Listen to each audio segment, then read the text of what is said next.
Praise the lord. అందరికీ మన ప్రభువైన యేసుక్రీస్తు నామమున చూస్తున్న వారందరికీ దైవ దీవెనలు శుభములు కలుగునుగాక. ఈరోజు దేవుని వాక్యంలోని కొన్ని అంశాల గురించి మనం మాట్లాడదాం. కొన్ని రోజుల క్రితము ఒక సనాతన ధర్మానికి సంబంధించిన ఒక వ్యక్తి ఏమన్నాడంటే, కన్యక గర్భవతి ఏంది పిల్లల్ని కనేది అని వ్యంగ్యంగా ఒక సభలో అన్నాడు. వ్యంగ్యంగా మీలాంటి పెద్దలు మాట్లాడకూడదు. ఎందుకంటే ఆ మాట మీరు అనేటప్పుడు దాని యొక్క పుట్టు పూర్వతరాలు, దాని వెనక ఉన్నటువంటి పూర్వ చరిత్ర తెలుసుకొని మాట్లాడు. ఈరోజు చాలామంది కన్యక గర్భవతి ఏంది అట్లా ఇట్లా అని చాలా అనుచితమైన వ్యాఖ్యలు చేస్తూ ఉంటారు. వారికి తెలియని విషయం ఏంటంటే, యేసుక్రీస్తు ప్రభుల వారు కన్యకకు జన్మించడం అనేది సత్యం, అది నిజం. ఆ నిజము ఆ క్షణములోనో ఆ సంవత్సరంలోనో జరిగినది కాదు. ఆయన పుట్టక మునుపు దాదాపు 700 సంవత్సరాలకు ముందే ఇలా ఒక కన్యక గర్భవతి కుమారుణ్ణి కంటుంది. అతని పేరు ఇమ్మానుయేలు అని పెడతారు అని కూడా బైబిల్ గ్రంథంలో స్పష్టంగా రాసింది. అప్పటికప్పుడు జరిగిండేది కాదు. కాబట్టి ఈ అంశం తెలియకోకుండా మాట్లాడుతుంటారు. అంటే యేసుక్రీస్తు ఇలా పుట్టక మునుపు 700 సంవత్సరాల క్రితం బైబిల్లో రచించింది. అది ఏంటంటే యెషయా గ్రంథము 7వ అధ్యాయం 14వ వచనంలో ఏమని ఉంటుందంటే, నేను చదువుతున్నా చూడండి.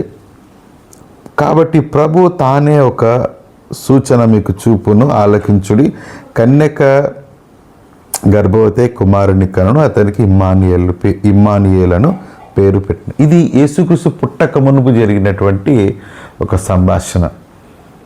ఒక దైవజనుడు ఆ రోజు ఈ యొక్క ప్రవచనం గురించి రాస్తూ, ఆ సూచక క్రియ ఎలాంటి సూచక క్రియ అంటే, ఇంతవరకు భూమి మీద అటువంటిది జరగలేదు కాబట్టి అలాంటి ఒక సూచక క్రియ మీకు చూపిస్తాను అని చెప్పి దైవజనుడు అయినటువంటి యెషయా గారు యేసుక్రీస్తు పుట్టక మునుపు 700 సంవత్సరాలకు ముందే ఈ ప్రవచనం చెప్పారు.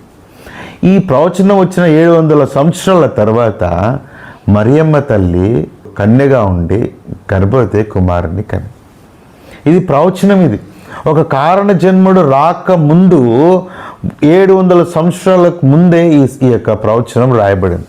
ఆ ప్రవచన నెరవేర్పుగా క్రీస్తు ప్రభువుల వారు ఈ లోకానికి వచ్చారు. యేసుక్రీస్తు ప్రభువుల వారు ఒక మనిషిగా జన్మించడం అనేది ప్రపంచం పుట్టినది మొదలుకొని ఇప్పటి వరకు అటువంటి జననం జరగలేదు, ఇక ముందు జరగదు, జరగబోదు కూడా.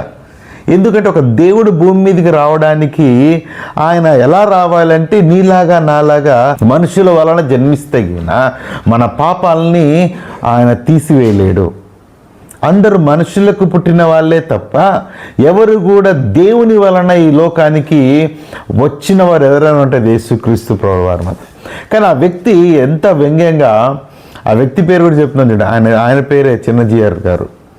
ఏమంటే, మీరున్నటువంటి స్థాయికి, మీరున్నటువంటి జ్ఞానానికి మీరు ఇంత అనుచిత వ్యాఖ్యలు ఎలా చేస్తారు? ఈ విషయం ఎప్పుడైనా చదివారా? బైబిల్లో మీరు చదివి ఇది ఏంటిది నేను ఇలా మాట్లాడుతున్నానని మీరు అన్ని బేరేజ్ వేసుకున్న తర్వాత కదా మీరు మాట్లాడాలా. బేరేజ్ వేసుకోకుండా, ఏమీ తెలియకోకుండా ఎప్పుడైనా బైబిల్ చదివారా మీరు?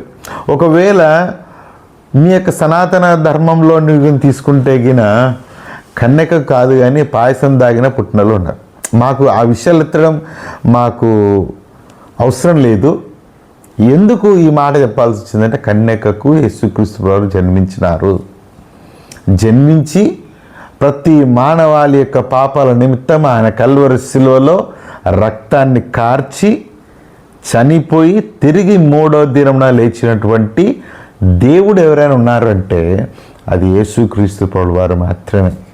ఈ విషయాలు తెలుసుకొని మాట్లాడితే మాకు కూడా మీ పట్ల గౌరవం పెరుగుతుంది. నిజాలు తెలుసుకోకుండా, నిజాల పట్ల, సత్యం పట్ల అవగాహన లేకుండా ఏదో మైక్ ఇచ్చారు కదా అని మాట్లాడకూడదు. ఒకవేళ మీకు నిజంగా విజ్ఞత అంటూ ఉంటే, మీకు నిజంగా మీకు తెలుసుకోవాలంటే ఒకసారి చదివి చూడండి. ఆ సత్యం అంటే మీకు తెలుస్తుంది. యేసుక్రీస్తు ప్రభువు వారు ఈ లోకానికి రావడం అనేది నిజం. వచ్చారు, 30 సంవత్సరాలు కుటుంబం గురించి, 3.5 సంవత్సరాలు పరిచర్య ప్రభు తనను ఎందుకు పంపించాడో, తండ్రి అయిన దేవుడు తనని భూమి మీదకి పంపించడంలో ఒక ఉద్దేశం ఉంది కనుక ఆ ఉద్దేశాన్ని నెరవేర్చి ప్రతి మానవాళి నిమిత్తం రక్తాన్ని కార్చి కల్వరి శిలువలో చనిపోయి తిరిగి లేచిన దేవుడు. ఈ దేవుని గురించి ఇంకా తెలుసుకోవాలనుకుంటే కింద మా యూట్యూబ్ ఛానల్ ఫాలో అవ్వండి. ఖచ్చితంగా మీకు ఒక మంచి జ్ఞానం అయితే పెరుగుతుంది. God bless you all. Thank you.